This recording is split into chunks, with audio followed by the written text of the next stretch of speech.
All right, and we are live. Welcome back with Murphy Mac to another episode of the Fitness Beginner Podcast, where we help you get started on your fitness journey.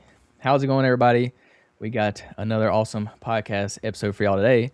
And today is actually a pretty cool episode because today is actually the 200th episode of my podcast. So that's a cool little mile marker for me to hit. So I've been doing this about 3 years or so now. So we have a guest joining us for the podcast. We have Mr. Chris Harris, and we're going to bring him onto the screen now. And Chris, just to give you a little idea of who we are and what we do at the Fitness Beginner Podcast it's just a podcast to help people get started on the fitness journey. Try to help them, learn a little bit about it, learn about the basics. Try to help them get a little motivated, kind of inspire people to, stick to their fitness journey because sometimes it's not very easy for a lot of us. So that's kind of the whole idea for the podcast. So if you would, first off, thank you for coming on the podcast. I appreciate you. But if you would, Glad to be here. if you would just introduce yourself, and for anybody that don't know who you are, just tell them you in a gist, like who you are and what you do. Sure. I live in Fort Worth, Texas, with my wife, Corey. We just celebrated our 30th wedding anniversary. And Congratulations. we have a son and a daughter who are grown.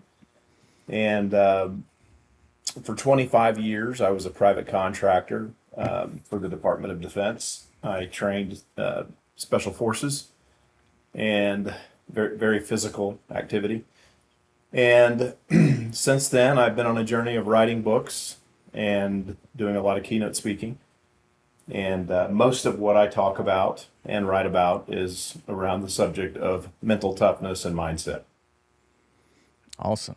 So when you say you train special forces, do you mean like you were special forces, or like you trained people who were in special forces? I trained people who were in the special forces for 25 years. Okay, that's awesome. How do you get into something like that? Well, I was highly specialized. I taught elite close quarters combat, but I was highly specialized in the sense that I didn't use muscle memory. I just uploaded new information very quickly into the central nervous system. I made things automatic, instinctive reactions in just a matter of hours by bypassing their analytical mind and muscle memory and going straight into the CNS. Awesome. Yeah, that's definitely above my head. Actually, So it's right exactly where your head is, yeah, just I above guess the neck. yeah, you got a point.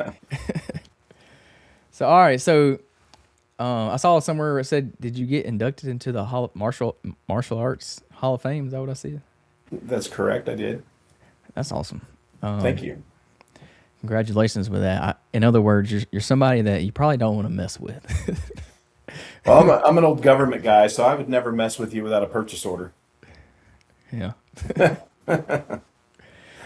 All right. So you're known as the Warrior Maker. So what does the Warrior Maker mean to you? Well, I basically teach you how to go to war and win the war with your inner rivals. Procrastination,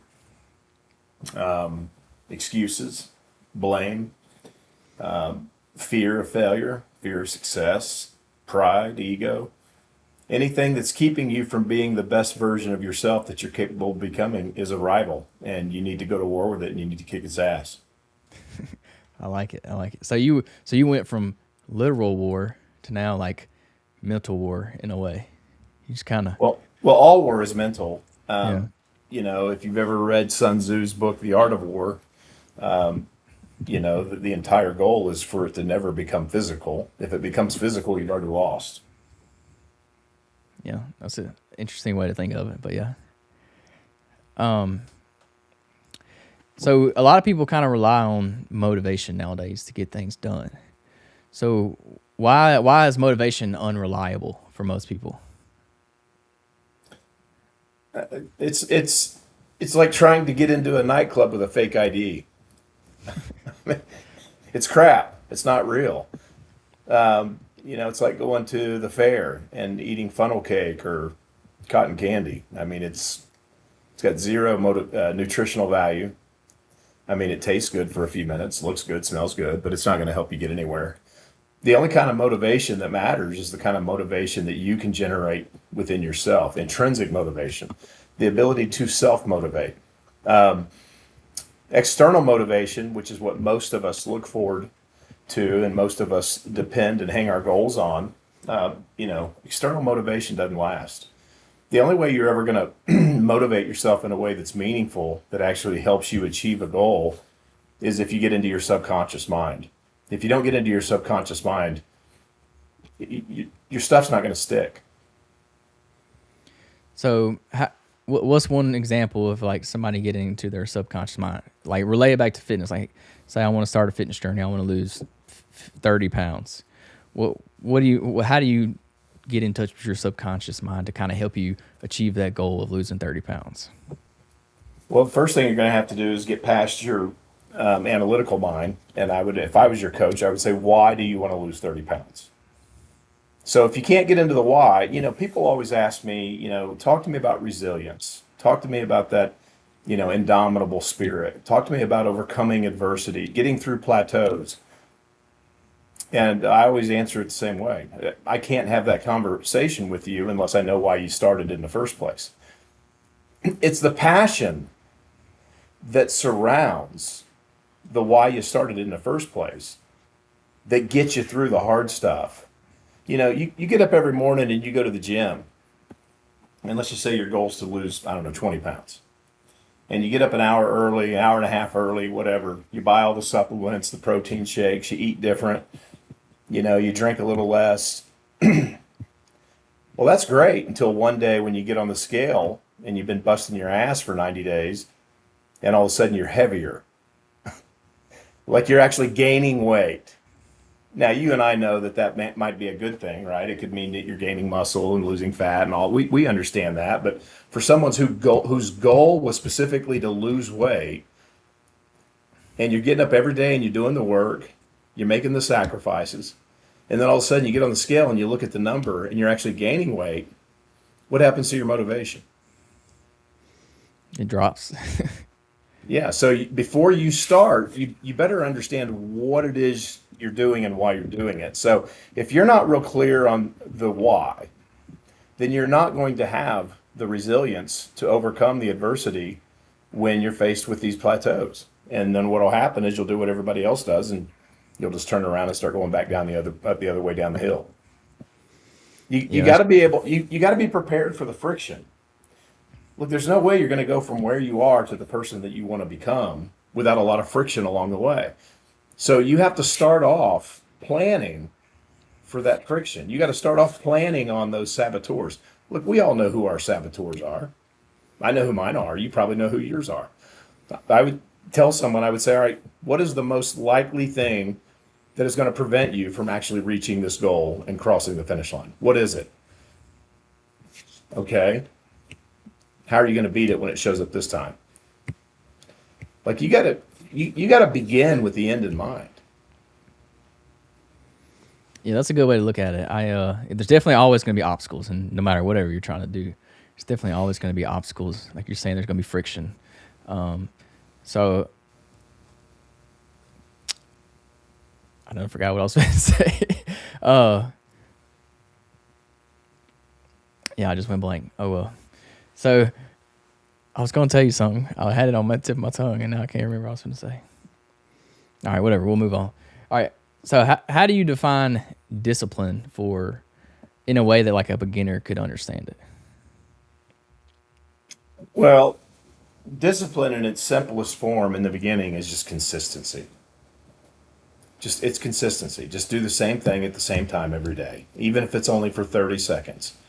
And then tomorrow it's for a minute.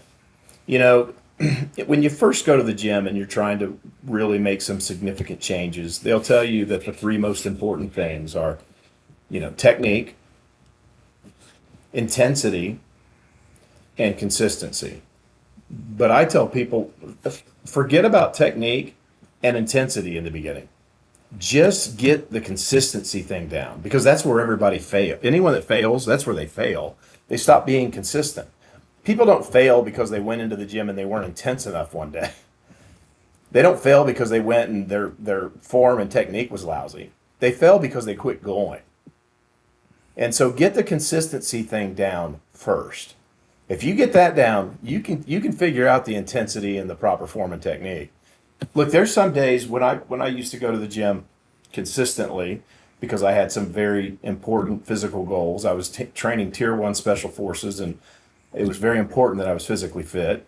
And at the time, I was 6'3", probably 280 pounds, and I was fit. I was very fit. But there were days that I would get up and I just did not feel like going to the gym. I traveled a lot internationally, and that just wears you out. Anybody who's been to 60 countries can tell you the jet lag's just horrible. You get back and you're just workless for 3 days. But what I would do is on those days that I didn't want to go to the gym, I would say, all right, Chris, you're still going to get up at the same time and you're going to drive and you're going to sit in that parking lot for one song. Just go sit in that parking lot and play one song from your workout playlist. That's it. And then turn around and come home. You can do that, right? Yeah, I can do that. And sometimes I would go and I would just, all right, I'm just going to go sit and listen to one of my songs on my playlist, and then I'm going to turn around and come home. Sometimes I would be listening to that song in my car and say, oh, hell with it, I'm here. I might as well go and at least do one set, right?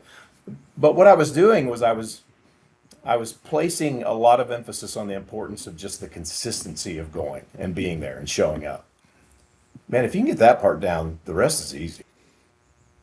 Yeah, absolutely. Consistency is probably the number one thing that I preach on this podcast. It's you don't have to be perfect. Nobody's gonna be perfect in anything they do. So as long as you can just show up each and every day for yourself, eventually it's gonna work out for you. That's all I've done. Like I don't do anything special. I'm not the strongest guy in the gym. I'm not the fastest runner. I just show up every day. That's the only thing I do different than a lot of people, and that's why I've seen kind of success in my own personal fitness journey.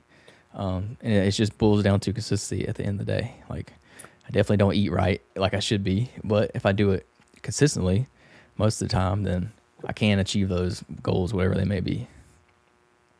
I've written a lot of books. In the last 25 years, I think I've written 15 books, and I hate to write. I absolutely hate to sit down and write. It's boring to me. And but I had someone recently ask me on a podcast. I was a guest being interviewed, and they said, "How in the world do you write 15 books?" And I said, "You just sit down every day for about 5 minutes and bang out a paragraph. And next thing you know, one day you got a book. That's the secret sauce. Just sit down every day and say, I'm just going to sit down and bang out one paragraph." Yeah, and then before you know it, a month goes by, you got a whole chapter done. Then the year goes by, you got the whole book done. It 25 years go compounds. by and you got books. Yeah, and then it compounds too. That's what a lot of, especially in fitness, like your consistency.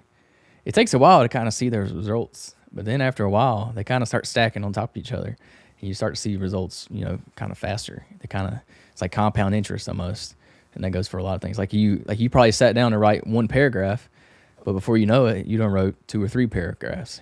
Just because you got into that rhythm, that writing mode, and it probably compounded on top of Yeah. each other.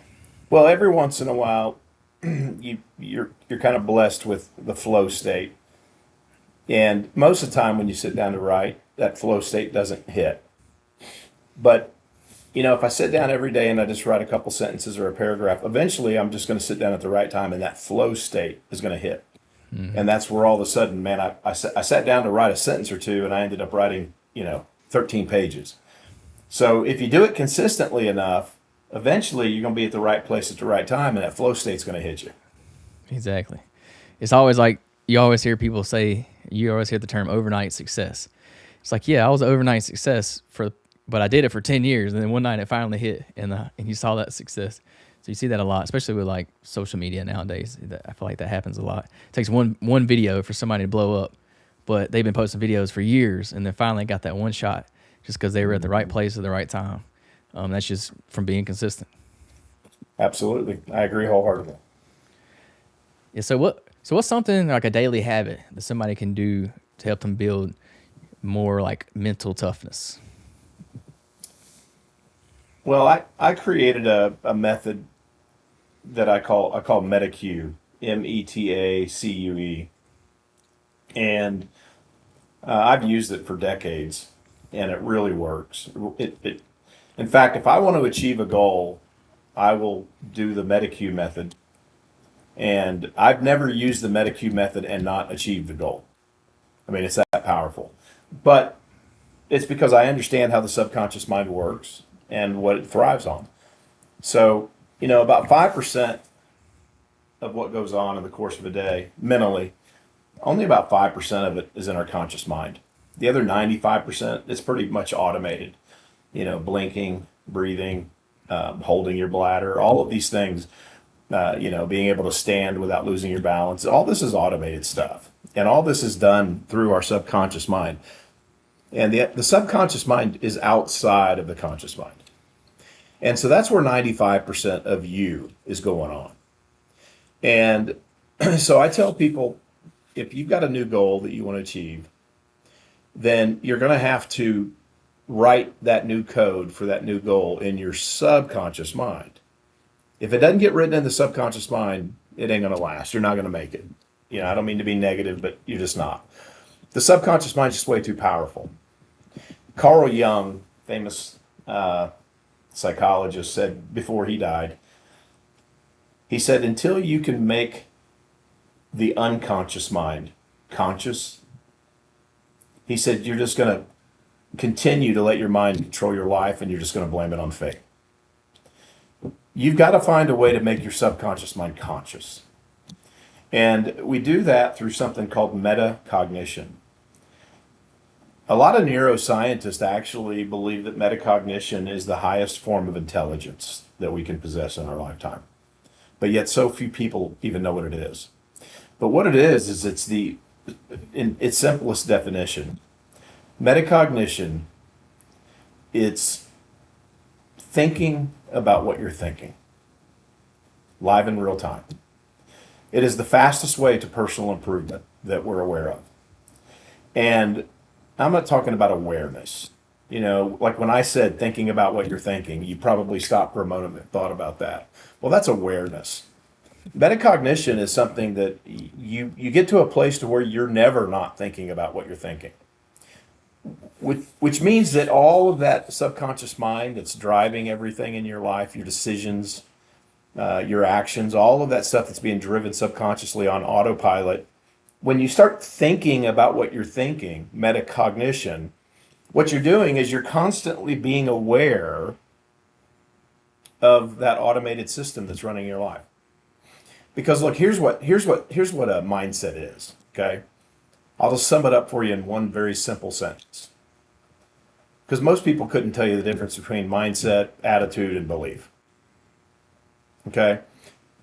Mindset is mastering that space, that distance that lives between a stimulus and how you respond or react to that stimulus. So, thousands of stimuli a day, thousands. All right, so the moment that your alarm went off this morning, at whatever time it went off, and it was time to get the kids to school or time to go to the gym or time to take your supplements, whatever, it doesn't matter. When that alarm went off, that's a stimulus. And now how you react or respond to that stimulus, that's your mindset. And so mindset is mastering that small distance, that space that happens hundreds, if not thousands of times a day between stimulus and how you respond or react to it. Somebody cuts you off in traffic. Somebody makes a smart ass remark to you at work. Somebody insults you or someone you care about. Somebody, promised you that they were going to, give you a purchase order, and do business with you by Friday at 5. And then all of a sudden they went dark on you. Now they want to return your calls. All of these things are stimulus. Well, mastering the art of how we respond and or react when that stimuli come our way, that's mindset. That's mental toughness. I own that space. In other words, you can control the circumstances, but I control my perspective of that circumstance. In other words, my life is not influenced or affected by external factors. External factors happen constantly throughout the day, but I determine the impact they're going to have on me, not the factor itself. I can't adjust the wind, but I can adjust my sails. Awesome. So you said you couldn't tell the difference between mindset, attitude, and there was another one. So what Belief. would be in belief? How would you differentiate those three? Well, let's say I'm getting ready to go fight in a UFC tournament Saturday night, and I'm getting ready to get into the cage, and I got to fight whoever. Well, my attitude says I sure hope I can win. Belief, I go a little bit further than attitude. Oh, I know I'm winning, right? Mindset, there's no way in hell you can beat me. I don't care who it is in that ring. You're not beating me. It's just they're like they're all kind of the same thing but a different level. Hmm. So like attitude would be like white belt. I really think I can win tonight. And then belief would be like purple belt. Man, I know I'm gonna win. And then you get the mindset, that's black belt. You ain't nobody's beating me. Put whoever you want in there. Yeah, it is a good way to look at it. I like how it is kind of like levels to it. It's like each level gets a little deeper. You know, you look at your kids and you're like, I don't think I like your attitude.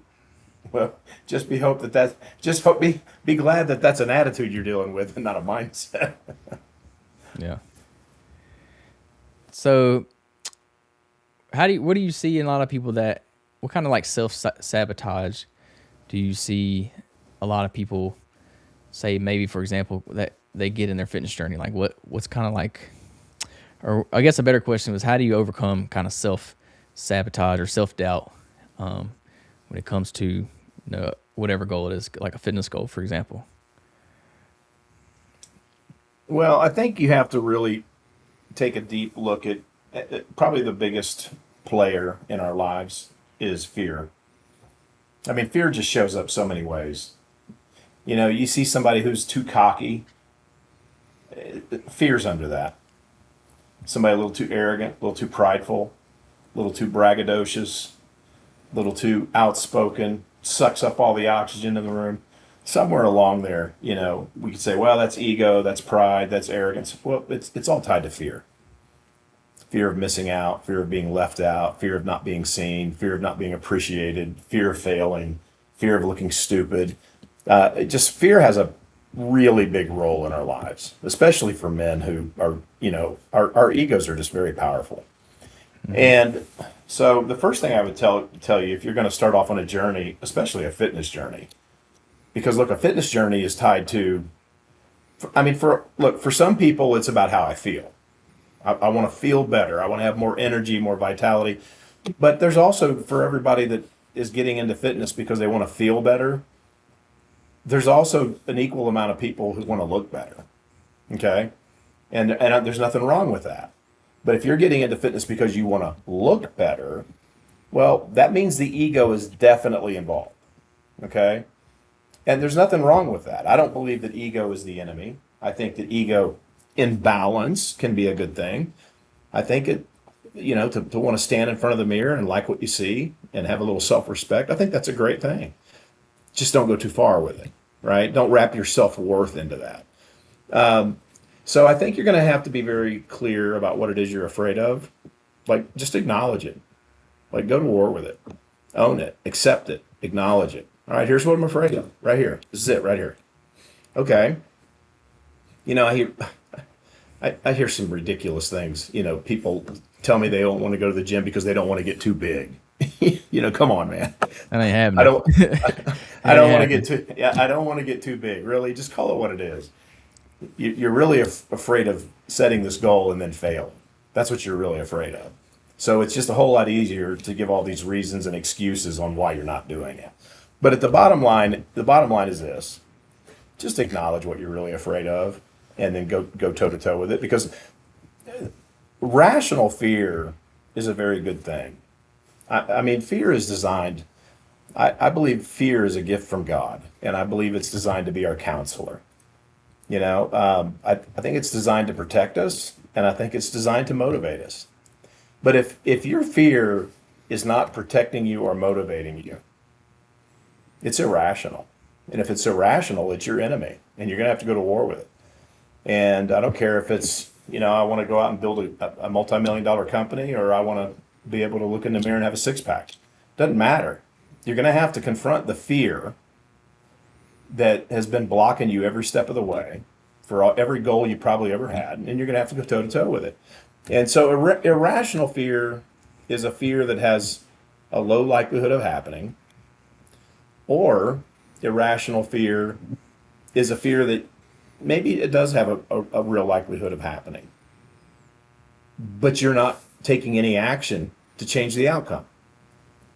So it might as well be an irrational fear, because if that fear that is not motivating you to do something, look, if you're afraid, that if you don't come up with 3 grand, by May 1st, you're going to lose your house. Well, if the bank has already called you 5 times and sent you 3 letters and put a note on the door, that's probably a rational fear. But if you're going to sit around and watch Netflix all day, instead of going out looking for a job or trying to find ways to generate income to keep from losing your house, well, it might as well be an irrational fear, because it's not motivating you to do anything to change the outcome. So the first thing you have to do is identify what you're afraid of, and then you got to ask yourself, is this fear rational or irrational? Absolutely. Yeah, I definitely relate with what you were saying about the ego, because I think sometimes I can kind of I get too much into the fitness sometimes myself, because like, I don't know, fitness is kind of the thing I kind of fall back on. So sometimes I can like, kind of overdo it sometimes. And I do think it's, kind of related to the ego, and it goes back to, just what you said about it's the fear. So yeah, I definitely relate with that. And I think a lot of men in particular can relate with that as well. But a lot of times we don't realize it. Like a lot of times we don't realize that it is ego, or that it's fear. So I think that, And like look, you said, that's I the would tell first step. someone this. If I would tell someone this, if you do a self examination, a self analysis, and you realize that your motivation for wanting to get fit is rooted in ego, it's rooted in pride, it's rooted in all the wrong stuff. Okay, I appreciate you acknowledging that and being honest with yourself, but that shouldn't change your desire to get fit and get in shape and go to the gym. It just means that I need to change my motive. Don't stop what you're doing. Just change your reason why you're doing it. Still get the six pack. Just do it now because you want to take better care of yourself, not because you care about what that person on the other side of the room thinks. Don't stop what you're doing because your motives are wrong. Just change your motives. Yeah, this is a good way to look at it. I did want to, you did mention, so like you said, you were mentioning like the ego and it kind of being like, what's the word? Not cocky, like being cocky and ego of. But earlier when we talked about mindset, you talked about like you said the black belt. You said, I know I'm going to win. So what's the difference in that mindset of saying I know I'm going to win, and then the opposite of somebody being like cocky or their ego is taking over? Like what's the difference there? Like how is one mindset and one's being cocky? Does that make sense? Having the skill to back it up. I mean, look, skill comes through repetition. Ability comes through repetition. So if you've never fought a professional fight in your life, and you're over here telling the TV cameraman and speaking into the microphone, talking about how there's no way this guy can beat me, and you've never been in a pro fight in your life, sorry. Look, if I tell you if I step in that ring, there's no way you can beat me, it's because I've been in 1,000 fights. It's preparedness, it's confidence that's been earned through doing the work. If you go into the gym and you want to put in a hard workout, and you want to put in a hard workout with good results, and you want to do it without injuring yourself, and you want it to be effective, like if you've only got 90 minutes or 45 minutes, it doesn't matter. You're going to go in, you're going to get the work done, you're not going to leave anything on the table, and you're going to come out of there feeling great about yourself, and you're not going to get injured in the meantime. Because how many times have you done that workout? You have confidence in the fact that you've done it 1,000 times and you know what you're doing and you're a pro. And So that's mindset. But if you walk in there with swagger and you never lifted a weight in your life, and all of a sudden you're going over putting 225 on the bench, next thing you know, it takes three trainers to come over and save your life. Well, that's not mindset. That's arrogance. So would you say mindset is only developed over time, like through consistency, practice, discipline? Or do you think mindset can be like a switch? Like, do you think somebody can have a certain mindset on day one? Because I feel like it's kind of both in It's a way. both. Yeah. But, well, look, it is both. I know that if I were to get in a fist fight with some stranger on the street, I know there's a 99% chance I'm going to win. Why? Because I've been fighting professionally since 1993. Not because I'm bigger, badder, tougher, but because I've been doing this a very long time. Now, am I going to walk around starting fights? Absolutely not. If somebody walks up to me and says some very rude, horrible things to me or me and my wife, am I going to bow up? Probably not.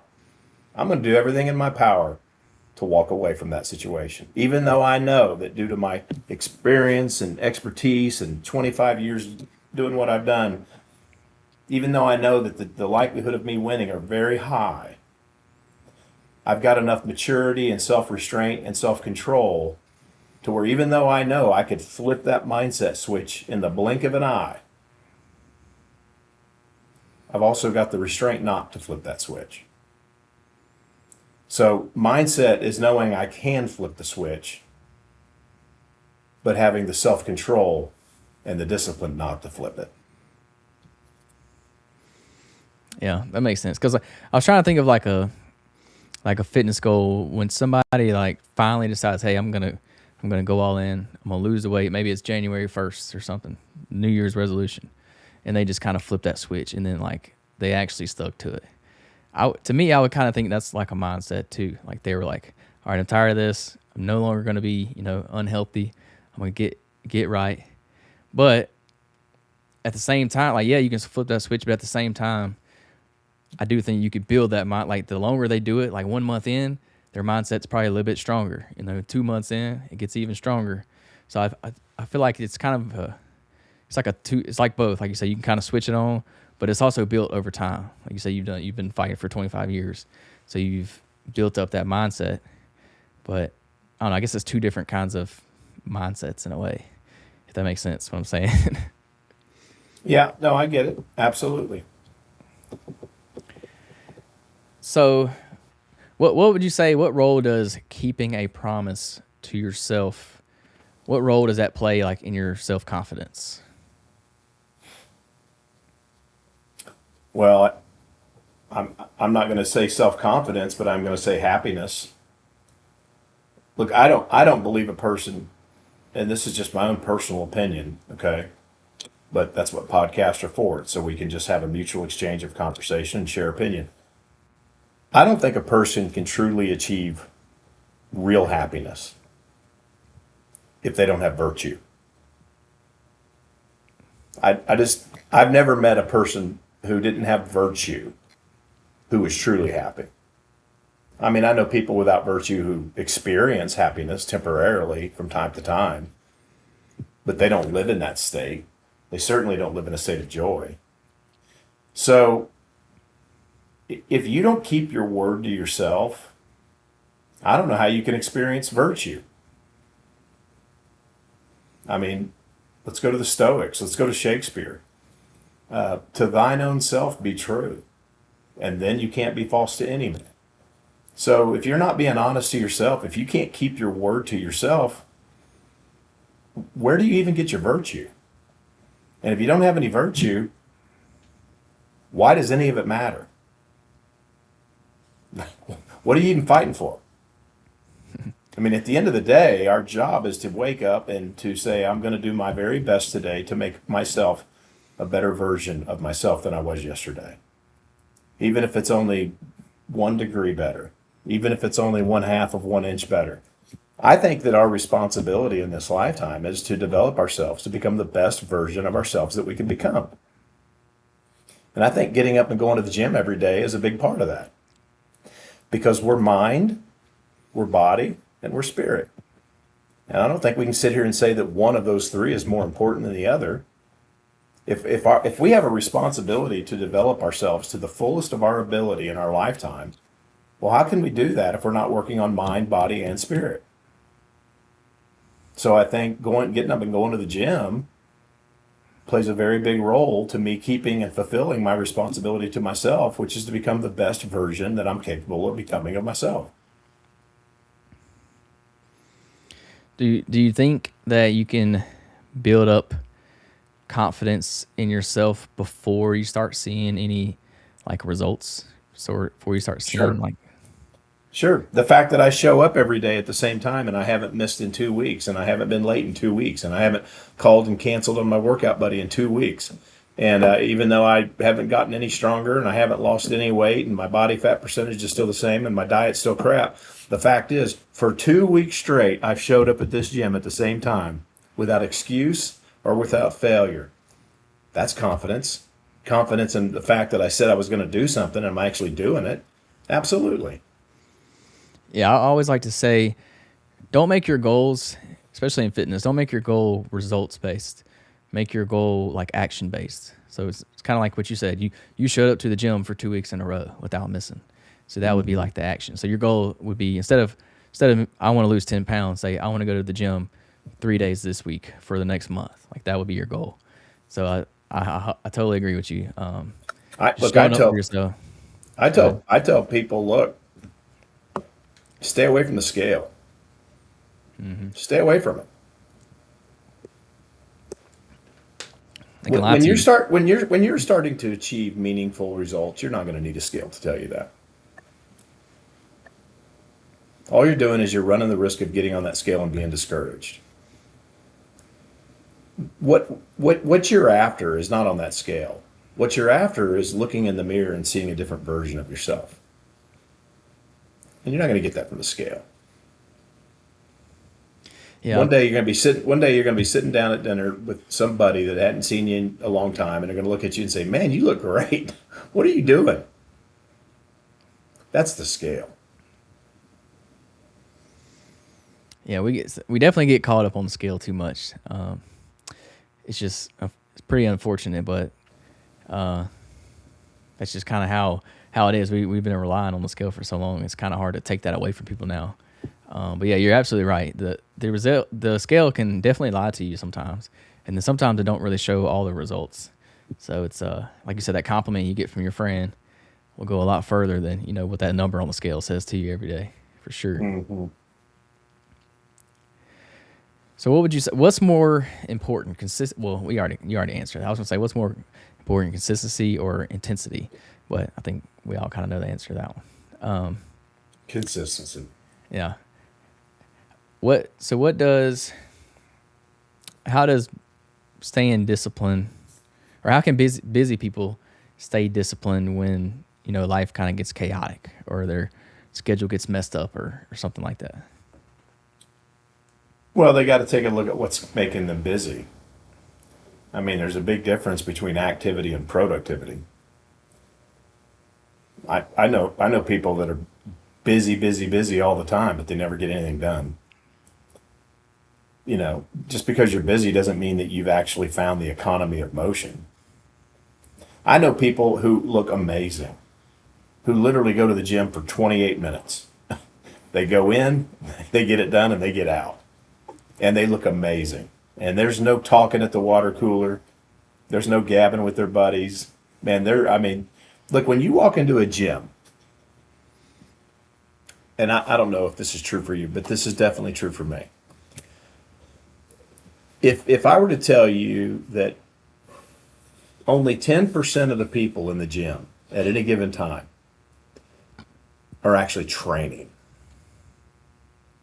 the other 90% of the people in that gym, they're just exercising. But 10%, they're training. If that were true, and you walked into a gym, whatever gym you want, at the busiest time of the day for that gym, how long would it take you, based on your experience of being a fitness expert and an exercise enthusiast, how long would it take you to walk in that gym and tell me point out the 10% that are actually exercising versus the 90% that are training? Pretty quickly. Yeah, well, the 10% that are training, then the 90% Mm-hmm. that are just exercising. You'd be able to pick them out pretty quickly, right? Mm-hmm. Yeah, what you're really doing is you're saying, well, those people over there, they're the busy ones. Those are busy. But these people over here, the small percentage, they're being productive. Look, you can go do an exercise, do 100 reps of something the wrong way, poor form, or do something that just absolutely makes no sense, or stupid exercises. Have you ever walked by somebody doing something and you're like, what are they even doing? All the time. Yeah, that's busy. Yeah, those are busy people in the gym. So I would say find out whatever it is that's keeping you busy and find out what's not productive and get rid of it. Yeah, I can You don't tell you. need more hours in the day. You just need to quit doing the crap that's not helping. Yeah, and for most people, it's this thing right here. Yeah, gosh. It gets everybody. I'm. Yeah, Hey, and go sit on the most popular machine at the most busiest time of the day at that gym, and just park it on that machine that everybody's coveting, and then just start watching your videos. We love that. yeah, I can't say I hadn't done it before, but I try not to.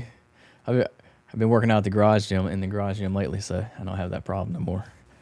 But so what's something that successful people do when motivation disappears? Like what do they do? How do they stay consistent when they don't have that motivation there? They do it without being motivated. They do it unmotivated. They do it anyway. They understand that motivation is not the spark that leads you to doing it. Motivation is the reward, it's the result of doing it when you don't want to do it. So that's the difference right there.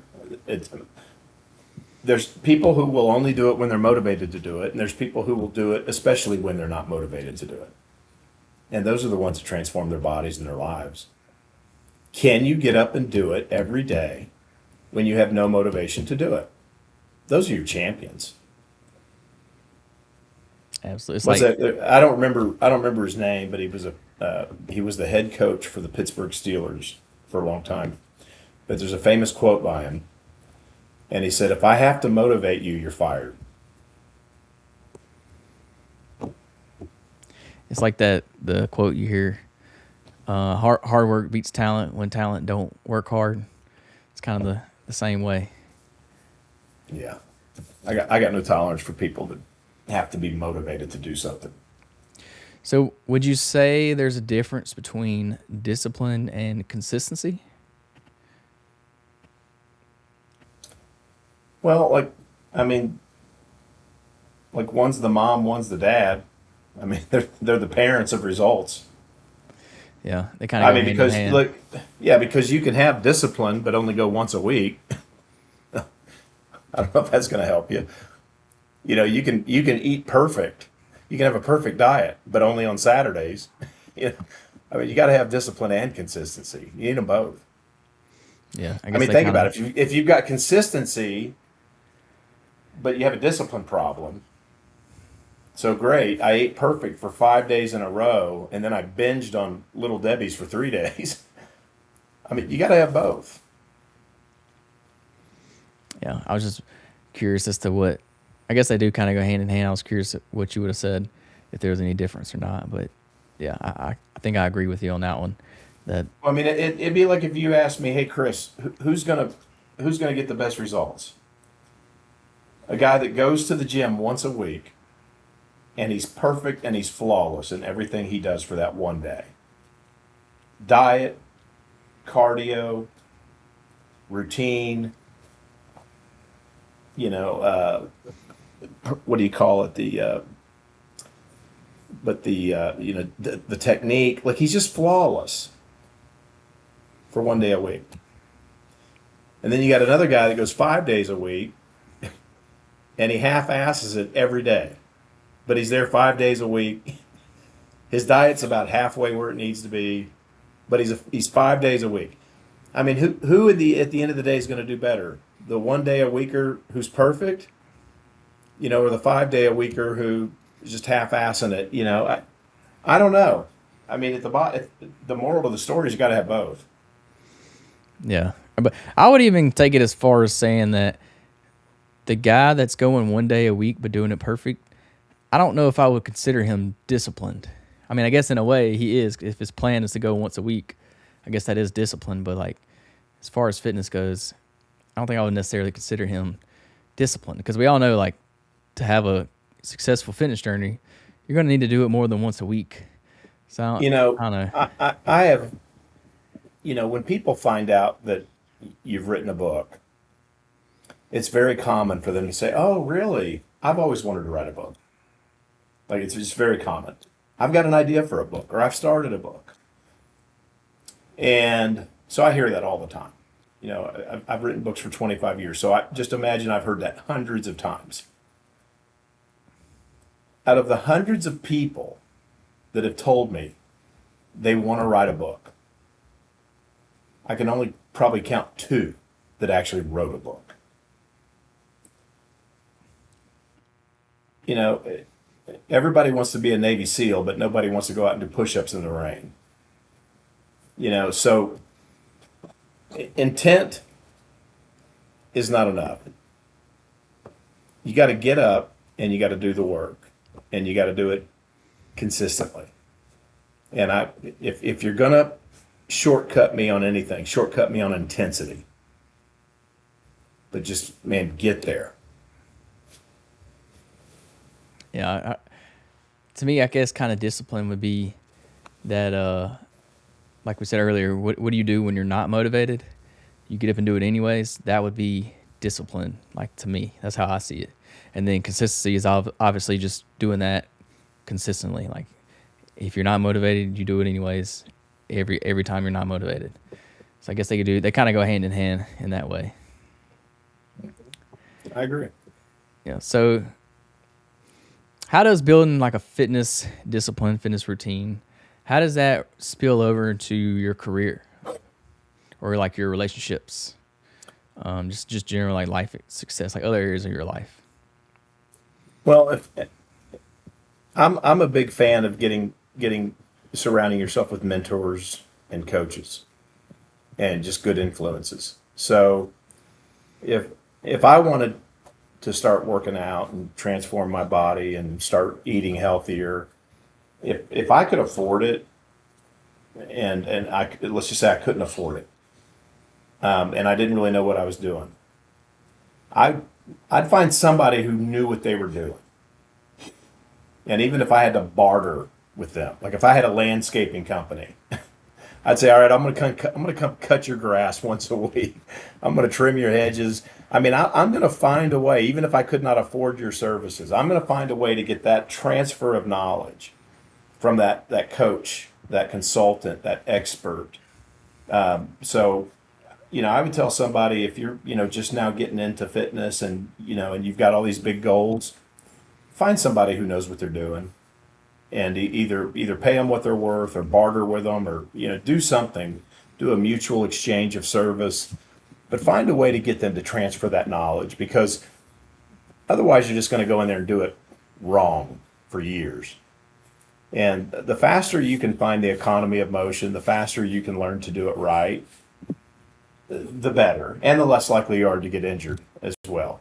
So I'm a big fan of, in business or in health or exercise, man, find somebody who's already got it figured out and learn from them.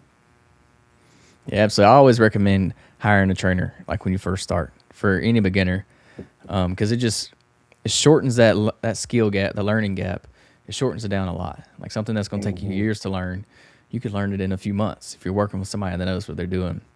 And then same goes with business. Like if you want to run a $10 million business, well, learn from somebody that's built a $10 million business before. That's the best way to do it than trying to figure it out yourself. I am Um, not afraid. I am not afraid of fighting anybody who taught themselves karate. I'm just not. yeah, yeah. I guess that is a good point. I never thought of it, but yeah, because it yeah probably took them forever to teach themselves how to If you learn tell from me it. you taught yourself karate, I am not scared. Yeah, honestly, I don't think I would be scared if I was you either way. So do you think struggle is necessary for growth? It's a requirement. It's demanded. I don't think you can have it without it. I mean, the struggle is what leads to the growth. I mean, how could someone achieve growth without struggle? I don't get that. The struggle is part of the growth. Yeah, I guess if you like for a fitness journey, I guess working out, breaking down your muscles, doing Well, the you can't you cardio. can't you can't build a muscle if you don't tear it. Yeah, exactly. Or like most people don't like doing cardio, so that would be like the struggle. But the growth would be building endurance or losing weight. So yeah, I guess it. Yeah, If you you got to not have one for tear the if other. you do not tear your muscle, you are not going to build your muscle. I mean, that's just science. Yeah, I mean, you got to tear it, and then you got to give it time to heal and recover. And we do that through diet, nutrition, and rest. That's the cycle. so I you've mean, worked. the only rep that counts is the rep that you do past failure. That's the rep that counts. I mean, unless your goal is just to go maintain, which that's a different conversation. But if your goal is to build, you have to tear it. Yeah, I guess that goes for anything. It relates. If you want to grow, you gotta put in the energy, the time, the effort, or the struggle in this case, to kind of come out on top on the other side. Mm-hmm. So you've worked with a lot of like high performers before. What's something that some lessons that you've learned from working with high performers? What's something that everyday people can apply that you've learned from like high performers? What's something that they could do that everyday people Well, could do? well, I've not just worked with high performers. I've worked with like ultra high performers. So if you think about, you know, all the people who actually decide they're going to join the military, and then out of that number of people that actually make it into the military that are considered to be fit for uniform, and then out of those people, the ones that say, you know what, I think I'm going to try out for special forces, and then they try out for special forces and they get selected to actually go to the qualification course, and then the small percentage of those that actually make it and earn their trident or whatever, become a green beret or a seal. So the percentage of those people who are actually special forces, which is who I trained for 25 years, the percentage of the ones who actually become special forces, they're a very small percentage. So they are the elite performers. They would be the equivalent of someone who played football their whole life but eventually went pro. We know statistically, I don't care how good you are at football, your chances of becoming an NFL player are very, very low, right? So I've worked with what would be the equivalent of the military who went pro, okay? And I will tell you that many of them have some similar traits. Not all of them, but many of them have a chip on their shoulder. Many of them have something to prove, either to themselves or to someone who told them they would never make it. Many of them live beyond their means, which kind of adds that need to get out there and just do a little extra, right? But it's also the same way in sales. If you take a look at like a lot of the top sales performers, like that one percentage, of your sales team, who's the one who goes out and brings in 80% of your quota, they typically have some things in common. They usually got a chip on their shoulder. They usually come from broken homes. They usually got something to prove to themselves or either to someone who told them they would never amount to anything. And they usually live beyond their means. And so, and I can't sit here and point you to some paper, that proves what I'm saying. But I can tell you, I've been around enough top performers in my lifetime to tell you a lot of them share some of these common denominators. I know that's me. I mean, I'm a top performer, and I can tell you, I came from a broken home, had something to prove, uh, lived beyond my means, had a chip on my shoulder. So when I heard that for the first time, I was like, that's great. I'm going to make it. So when you say live beyond your means, what exactly do you mean by that? Oh, just imagine you're in sales and, you're making a low base salary, but you got a really high commission. But you only get that commission check if you perform, right? So the first thing you go out and do is go out and buy a car that's about 3 times more than you can afford. you know, and now you got this, very low base salary, but a really high commission if you perform. And next thing you know, you're driving a $1,200 a month Yukon Denali. That's living beyond your means. You're living based on where you know you're going to be because you know you're going to perform. And you go out and you get that car based on the commissions I know I'm earning because you told me I could earn them. As long as I did the work, I could earn them. Well, I'm doing the work, so I'm just going to go ahead and get the car now. That would be an example of a sales professional living beyond their means. They Is got that a $40,000 a year base, and they're driving a $100,000 a year, truck. now? Is that because it forces you to make those commissions to be better, Absolutely, or because you absolutely. just believe in yourself? Like, is that? Well, it's both. I mean, you put Mhm. yourself in that position because you believe in yourself, but what you're doing is you're putting yourself on death ground. Yeah. I have to perform now. And so people who have enough belief in themselves to intentionally put themselves on death ground, they usually find a way or they make a way. I mean, they win. Yeah. It's like the quote about burning the boats. You got to burn the boats. There's no Well, turning that's back. death ground. That's from Yeah. the same book. That's from the Sun Tzu, The Art of War. Yeah. You know, absolutely. There is no going home. There's no plan B. No. So if somebody's listening right now and they feel stuck where they're at right now, whether that be fitness journey or just some mindset or something, what's the first action you think they should take today to kind of get them set on the right path? Be very clear about what it is you want. Write it down. Tell a couple people. A lot of people don't achieve a lot in life, not because they're not disciplined or not because they're not committed, because they're just wandering aimlessly. A lot of people just don't ever take the time to declare exactly what it is they want. Look, if you don't know what you want, nobody can help you. Figure out what you want.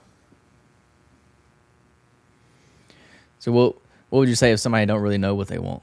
Like they're kind of stuck in Then between. then just go start watching YouTube videos until you stumble across something that interests you. Start talking to people who know you. Go to some good friends. Go to church. I mean, I don't care, but you're going to have to start communicating with people and say, hey, what do you think? You've known me for a few years. What do you think some of my core strengths are? I mean, just have conversations, but don't just go home every day at 6 o'clock and shut the door and go turn on Netflix and make your dinner. And I mean, that's never going to change anything. But if you don't know what you want, then go find somebody who knows you and ask them. And if you don't know anyone who knows you well enough to ask you, start watching documentaries. I mean, look, if you're hungry enough, you'll find it. If you're determined to figure out, look, I don't know what I want, but by golly, I'm going to figure out what I want. Look, the evidence of desire is pursuit. So if you don't know what you want, do you at least have enough passion and tenacity and commitment to figure out what you want? Because if you don't, I'm not going to take you on as a coach. I can't help you. What do you want? I don't know what I want. Well, are you willing to do whatever it takes to figure out what you want? Well, not really. I can't help you. And you can't help somebody that don't want to be helped. No. Don't work that way. So how would you say somebody they're trying to figure out what they want, so they're trying different things. How would you know when something is not the right option? Like what? How would you know when to stop doing something and try something else? If that makes sense. Like something may not be right for you, or you Well, may I not. always I always use the indicator of joy. I mean, I could be doing stuff that, it's just not working yet. I mean, I'm putting in the time, I'm putting in the hours, I've made the investment, and I'm just not seeing a return on my investment, but by golly, I enjoy it. And look, if there's the presence of joy, if there's some happiness, if there's some peace, I know I'm at least in the right ballpark. But if there's no evidence of happiness or joy or fulfillment, man, move on. Life's about this long. So to play devil's advocate for that one, what would you tell somebody that they know they need to lose some weight, but they don't enjoy working out? I know that's a lot of people don't like to go to the gym. They don't enjoy it, Well, but they know they well, need to do it. well, then get used to being fat. They're already used to it. That's why they're Well, trying to then change. then come to a place of acceptance and just accept the fact that you're fat and you're going to be fat the rest of your life. Look, if you know you're overweight and you know that you could lose the weight if you did the work, but you just decided it's too damn hard and you're not going to do it, well, then do yourself a favor and at least come to the place of acceptance and accept the fact that I'm fat, I'm overweight, and I'm just too damn lazy to do anything about it. At least enjoy the fact that you're being honest with yourself. Yeah, I guess when you can accept it, it makes it you can kind of still live your life and have that joy because you decided you're not going to do it. So it's like we were talking about earlier, the irrational fear. Like you decide you're not going to do it, there's no point in worrying about it. I recently had a situation where I almost lost my life, and I just a couple weeks ago, and I had a seizure. Never had a seizure before. Had a seizure, 911, rushed me to the hospital. My wife had to perform CPR on me, ended up saving my life while the ambulance got here. They get me to the hospital, they do an MRI, and they find a big tumor in my brain. They do an emergency surgery, they remove the tumor, and 6.5 hours later, I'm tumor free. Now, this is just like 3 or 4 weeks ago. The back of my head looked like a crime scene, 20 staples, big ass scar. And the first thing the neurosurgeon starts telling me is all the things I'm not going to be able to do, all the things I can't do. I get up every morning. We got a grandbaby, and we got a lot of my grandbaby's books here in the house for when she's here. And I just pick up her books and every morning just start reading aloud these first grade books. I couldn't even say my S's. Couldn't walk without a cane. I couldn't stand without holding onto a wall, without falling. I went to the gym this morning, lifted weights, and did cardio. You're either going to be the kind of person who accepts excuses, or you're either going to find a way or you're going to make a way. And I don't tell that story. I'm not trying to impress anybody, and I'm not trying to depress anybody. But if I sat around and waited, you know, for doctors to tell me what I could and could not do, or for friends and family to tell me what I could or could not do, or for the internet to tell me what I could or could not do. I mean, a couple of weeks ago, I couldn't talk. And, we are incredible vessels. We are incredible beings. Our potential is, we still don't understand the human potential. It's unfathomable what we're capable of doing and being and becoming.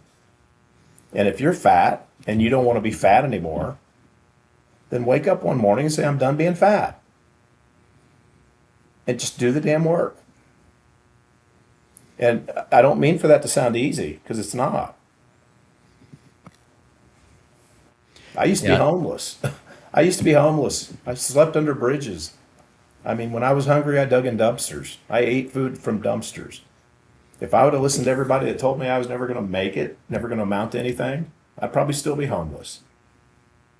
I'm not letting anybody and their opinion of me or statistics or reports or studies define me. Either find a way or make a way. Yeah, I think we're definitely a lot more capable than what we realize. Like the human body can do a lot, and the thing that stops most people is their mindset is inside. Um, just for We example, are like we are magnificent creatures. Magnificent. yeah, I keep doing lately. I've been into endurance sports lately, and I kind of like doing them just because it shows me that I can do more than I realize. So like, I did an Ironman. I would have never thought about doing that ever in my life, but I was like, I'm gonna see if I can do it. And then I did a bodybuilding show. It's like I'm gonna see if I can do that. And then I did last year I ran a 100-mile ultra marathon, and I was like, there ain't no way I can run 100 miles, but I'm sure about to figure out if I can do it or not. So I kind of it's kind of like a way I've proven myself, hey, I can do more than what I realize. And it's through, showing up each every day, putting in the routine, like following the training plan on the days I don't want to, being disciplined and consistent, and just proving to myself that like I can do things that I put my mind to. So I talk about that a lot on the podcast. Is like you're a lot more capable than you realize. You can do a lot more. Your mind is just stopping you. You're telling yourself, "Oh, this sucks," or "I don't enjoy this," Mhm. or "It's hard," or "I don't want to do this no more." But if you just push through and keep going, you'll surprise yourself. Like you can do a lot more Mhm. than you realize. Absolutely. Yep. So we're over the hour mark, so I don't want to take any more of your time. But if you could just let the listeners know where they can find you at, your books, if you Sure. have any a website or whatever. TheWarriorMaker.com. Awesome. You can find your books and everything on there. Everything's right there. Okay. Yeah, we'll TheWarriorMaker.com. awesome. Yeah, Love to I'll hear put from a you. I'll put a link to your website down in the description. So if anybody wants to see it, it'll be Okay, down great. there in the description. So yeah, thank you for oh, go ahead. Great conversation. And I really appreciate the opportunity. Absolutely. Thank you for joining. I enjoyed it as well. You definitely got some very interesting stories. I'm sure you could tell stories all day about all your training and stuff. Mm. But that'd have to be a conversation for another day. So yeah, thank you for joining the podcast. Y'all be sure to tune in next week for another episode of the Fitness Beginner Podcast. All right. Thank you.